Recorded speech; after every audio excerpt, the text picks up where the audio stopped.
आज फसल को देखने आए हैं। खेत अपना अरहर की खेती है ये।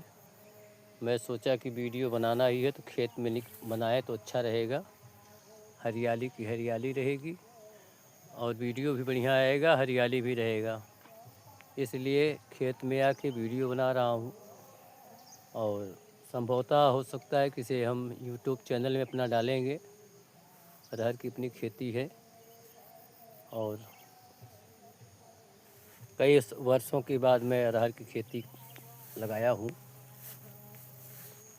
और संभवतः ये इस वर्ष ठीक दिख भी रहा है। प्रभु से यही कामना करेंगे, थोड़ा फसल तो अच्छा ही है, थोड़ा रोग लगे हुए हैं तो रोग की तो कोई बातें नहीं है, तो प्रकृति है जो बनाए हैं परमात्मा, वो तो होगा ही। और सभी को सीताराम, जय श्री कृष्णा। रमेश लाइव कवरेज में आप सबका हार्दिक स्वागत, अभिनंदन है। सभी लोगों का